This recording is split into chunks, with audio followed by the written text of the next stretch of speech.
Jungoning o'yimlik kasbi vayron bo'lish bosqichiga kelib qoldimi?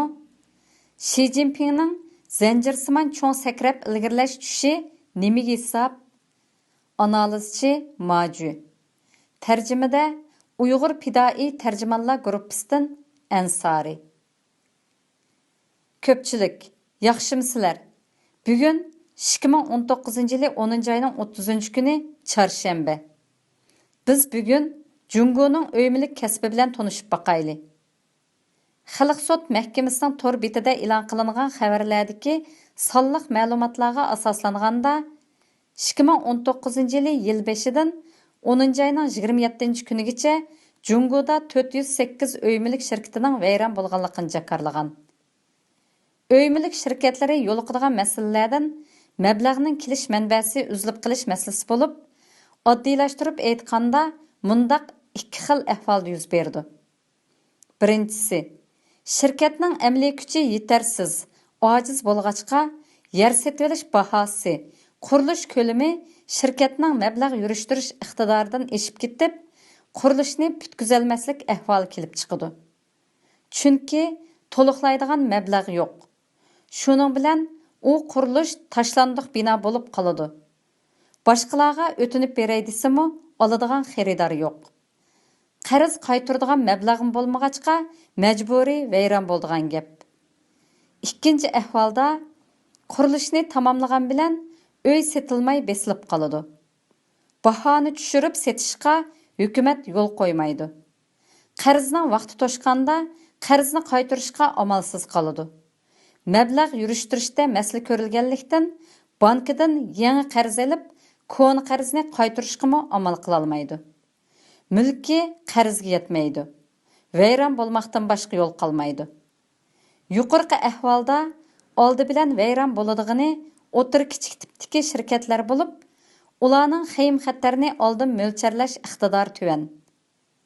Cho'ng tipdagi shirkatlarning ahvoli yaxshi emas. Anglashlar qaraganda Lüdi guruhi shirkat xodimlariga majburiy uy setib olishni vazifa qilgan bo'lib, yuqori darajalik boshqaruvchi xodimlar boshlamchilik bilan uy setib olgan. Ba'zilari bir qancha yurish uy setib olgan. Bu xil uy setib olish haqiqiy uy setib olish bo'lmasdan faqat son to'ldirish uchun bo'ladi. Ammo uy pulining ma'lum qismini topshirdi. Yil o'rilgandan keyin yoki setish fasli oyoqlashgandan keyin qaytarib berdi. Bu xil qilmish uy-mulk sohasida setish planini o'rinday olmaganda doim qo'llanadigan usullardan biridir. Bu xil qilmish uy-mulk shirkatlarining bozorni aldaydigan qilmishi bo'lib, ommaga butun kasb bo'yicha ahvol nachar bo'lsa-mu, bizning natijamiz yaxshi deb yolg'onchilik qilib, xaridorlarning ko'zini bo'yaydi. Qarab baqsangiz, shirkatning pay cheki bahosimi muqim turganligini ko'rsiz. Yana bir tarafdan, shirkat xodimlarining mablag'ini ma'lum muddat tutib turganlikdan shirkatning mablag' ehtiyojini qondirgan bo'ladi. Ammo shirkat xodimlarini uy setib olishga majburlash shu shirkatning setish planini o'rindashda ma'lum qiyinchilik borligini tushundirdi. Bu xil ahvol cho'ng tipdagi shirkatlarda o'xshashli mavjud bo'lib, ularmi setish planini o'rinday olmaganlikdan mablag' qaytarib kelishda yanada qiyinchilik mavjud. Butun uy-mulkchilik kasbi Jungo iqtisodidagi o'smadan iborat. Bu o'smani bir taraf qilishning tuvandagidek 4 xil usuli bor. Birinchi, bu o'smani kesishga bo'lmaydi. Ya'ni bahoni cho'ng ko'lamda tushirishga bo'lmaydi.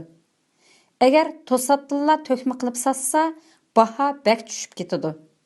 Aholilarning ko'p qism mablag'i uy-mulk sohasida turib qolg'achqa, uy-mulkning bahosi bak tushib ketsa, ularning mulkining qimmatimi zarbaga uchrab, jamiyatning muqimligi buzildi. Shuning bilan birga bankidami nurg'un nachar qarz ko'paydi. Butun pul muomala sohasimi g'ulab tushdi. Yuqorqi sabablar tufayli bu o'smini kesishga, bahoni bak ko'p tushirishga bo'lmaydi deymiz. Ikkinchi, bu o'sma davomliq o'ssa bo'lmaydi.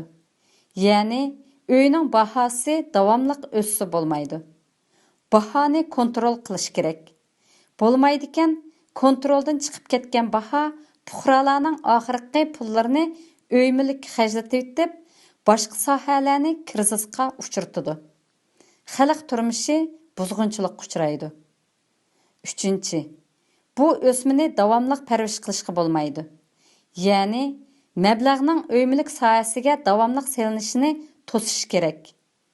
Undaq bo'lmaydikan, ularning qarzi bargancha ko'paydi. Qarz qaytarish uchun bahoni tushirib, uy setishiga yo'l qo'ymasang, qarzni qaytara olmaydi. O'ymilik selinadigan mablag'ni kontrol qilmasang, xeyim xatar bargancha cho'ngaydi. 4. Bu o'smini davomli parvarish qilishga bo'lmaydi deganlik butunlay parvarish qilmaslik emas. Ya'ni, ma'lum darajada qo'llash, qutqizish kerak. Ularga cheklik sommada qarz pul berish kerak. Bo'lmasa, ularning mablag'i yurishmaganlikdan nihoyat tezla g'ulab tushib, qarz pul krizisi kelib chiqadi. Undan boshqa, o'ymilik tijorati privot nisbatiga ta'sir ko'rsatadi. Ya'ni, xalq pulining privot nisbatiga ta'sir ko'rsatadi.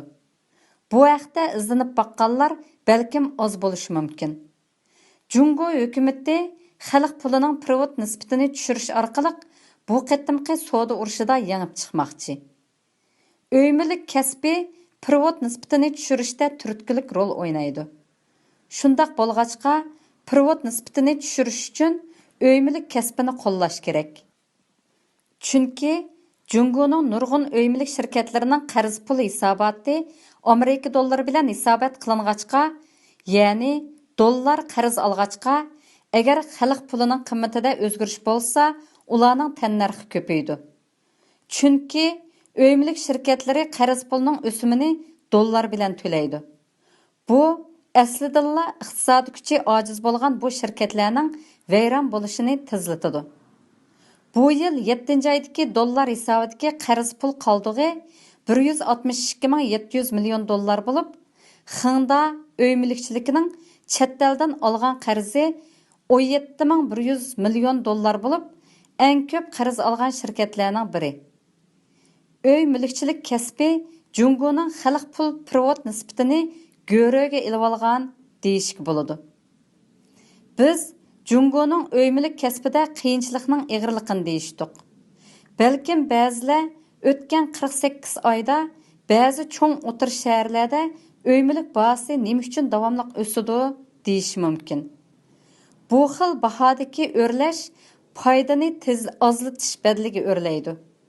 Chunki bu mezgildagi baho o'rlishini fuqarolarning kirimi ko'payib, ehtiyojning oshqanlik emas, balki pul paxallıqı keltirib chiqargan deyishki bo'ladi. Bu mezgildagi o'ymilik bahasining o'rlishi pul paxalliqining bisharatidan iborat. Hukumat uy bahasini o'stirishga yo'l qo'ymaydi. Yo'l qo'ydi degandimi, pul paxalliqining o'rlash darajasiga qarab o'rlaydi. Baho omildan boshqa amaliy setish miqdori muhim. Bu yil 1-oydan 9-oygacha o'ymilik setish ahvolidan qaraganda tovar o'ylarning o'tgan yilning o'xshash mezgili bilan selishtirganda setish miqdorida tushish nihoyat oz bo'lib, 0.1% tushgan. Ammo iqtisodiy taraqqiy qilgan sharq tarafdagi rayonlarda o'tgan yilning o'xshash mezgildikidan 2.19% tushgan.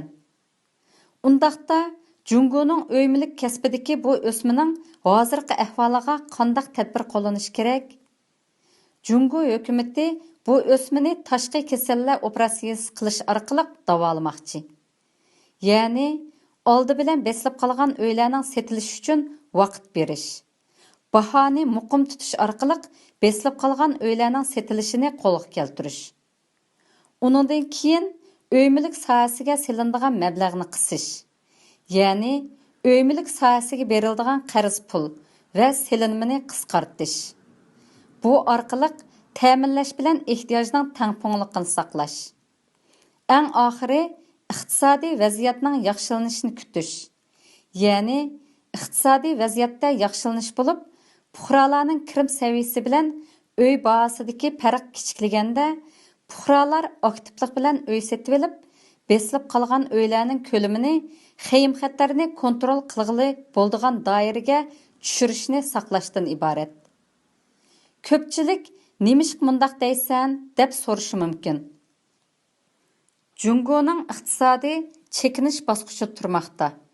Fuqarolarning turmush saviyasidami chekinish bo'lmoqda. Jungoning iqtisodi nihoyat murakkab bo'lib, oz bo'lmagan kontrol qilish tez omillar mavjud. Amerika Jungo savdo urushi qachon oxirlashadi? Bir nim demak tez.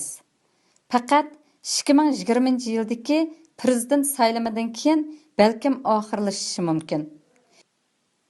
Yana xalqarалық shirkat, zavodlarning Jungodan chekinishi keltirib chiqargan ishsizlik masalalarining bir taraf qilinish ahvoli qatorliqlarni bir nim demak tez. Mushuningdek o'zgarishchan omillar nihoyat ko'p. Jungo o'ymilik kasbining umumiy ahvolini oddiylashtirib, tushunishli qilib xulosalaganda, o'ymilik shirkatlarining mablag' yurishtirish halqasining uzilib qolishida mundaq ikki sabab bo'ladi. Biri, endi biz Chükayliyan degan qiziq nuqta haqida to'xtalib baqayli. Xi Jinping yaqinda ochilgan siyosiy byuroning yig'inida bu yangi texnika haqida alohida to'xtalib, siyosiy byurodikilarning o'rganish maxsus temasiga aylantirgan bo'lib, maqsadi Chükayliyanni yadroliq texnikalarda yangilik yaratishning muhim bosish eg'izi qilmoqchi. Uning bundaq deyish orqali BTBning bahasining va Chükayliyan hukumidagi pay chekining bahasining cho'ng ko'lamda o'rilishini keltirib chiqmoqchi. Mening bu texnikalar haqidagi biladiganim ko'p bo'lmag'achqa, bir qancha kun ilgari munosabatlik maqolalarni tepib o'rgandim. Shundaqla mush sohada izlanish elib berayotgan do'stlar bilan tahlil elib bordik. Amaliyotda mening qiziqadiganim bu Chükayliyan texnikasining qanchalik amaliy qo'llanish istiqbolining bo'lishida emas, balki qandoq bo'lib siyosiy byuroning kollektiv o'rganish temasiga aylanib qoladi. Yana kelib, ma'lum bir tarmoqning mas'ulining ba'zi siyosatlardan oldin uchur bergini emas, balki Xi Jinping o'zi alohida e'lon qiladi. Mening texmi diqqatimni tortqani Jungo hukumatining yuqori qatlamdagilarning qiziqqan, tavakkulchi, oldiraqsan, psixik holati. Mening bilishimcha, Chükayliyan texnikasi asosliq elektronlik maxfiy shifr o'rnashtirilgan bank chekida qo'llanilyotidi. Ya'ni BTB ga o'xshab ketadi. BTB markazlashtirilgan soni cheklik bo'lg'achqa pul paxalligi paydo qilmaydigan elektronlik bank cheki. BTB hukumat, banka qatorliq nupuzliq o'rinlar kepil bo'lmasimi bo'ladigan inovatlik bank cheki bo'lib, u ma'lum tashkilotning ichki qismida kollektiv nazorat qilish, kollektiv e'tirof qilish usuli orqali bu faoliyatning unumliligini e'tirof qiladigan bank chekidan iborat. Agar bir xil huquq tayinib qolgan bank chekiga hukumat, banklar kepil bo'lgan bank chekiga tayinib qolsang, u chaqda ularda huquq bor bo'ladi. Bank chekining asosliq huquqim bo'ldi. U chaqda ishlar ularning degini bo'yicha bo'ladi. Bank chekini ko'p tarqatsa, pul paxalligi kelib chiqadi. Agar ularning uchur markaziga hakkerlar hujum qilib qolsa, o'xshashlar senmi ziyon tortsan. BTBda undaq bo'lmaydi. Chunki uningda har bir a'zo nazorat qiladi, hisob xotirlaydi. Shundaq bo'lg'achqa, yuqorida tilga ilingan ahvoldan saqlanib qolgan. Agar hakkerlar sening pulingni o'g'irlamoqchi bo'lsa, har bir BTB uchurlari saqlangan kompyuterga hujum qilish kerak. Bu nurg'un selinma talab qiladigan ish. Elektronlik shifrlik bank chekidan boshqa Chükayliyan texnikasining boshqa kasblarda qo'llanilishi bo'libmi, iqtisodiy amaliy gavdalarda qo'llanilishi hozircha nazariya ishlash bosqichida turmoqda. Uning asosiy ideyasi bilan partiyaning ideyasi ochiq tushunishlik emas. Partiya yadroliq ulgu bo'lishni, yadroliq obraz bo'lishini ta'kidlashni kuchaytishi hargizmi ojizlatib qo'ymaslik kerak. Çökeyleyen texnikasida dal buning aksichi bo'lib, nazariya jihatdan banklar çökeyleyen texnikasi bilan tannarxni tövallatadi. Ya'ni banka qatorliq vositachilarga har qatim mulozimat haqqi to'lashning hojati yo'q. Bundaq qilganda davlat egiligidagi banklarning peshtiqi chiqildi. Banklarning roli ojizlaydi. Xi Jinpingning bundaq ziddiyatlik obyektlarni bir yerga qo'yishini hech tushungili bo'lmaydi. Çökeyleyen texnikasiga ahamiyat berish bir qadar konkret bo'lib, uning asosliq nishoni Amerika dollari bilan hisobot qilish sistemasidan aylanib o'tish bo'lishi mumkin. Xalqarалық savdoda dollar ishlatildi. Chunki Amerika bir qadar ishonchlik. Amerika dollarining xalqarалық savdodagi yetakchilik o'rnini Amerikaning davlat kuchi va uzundan beri to'plangan inovat jug'lanmasi borliqqa keltirgan. Agar sen Amerika dollari bilan tijorat qilsang, eng oxirgi raschot qilish huquqi Amerikaliklarning qo'lida bo'ladi.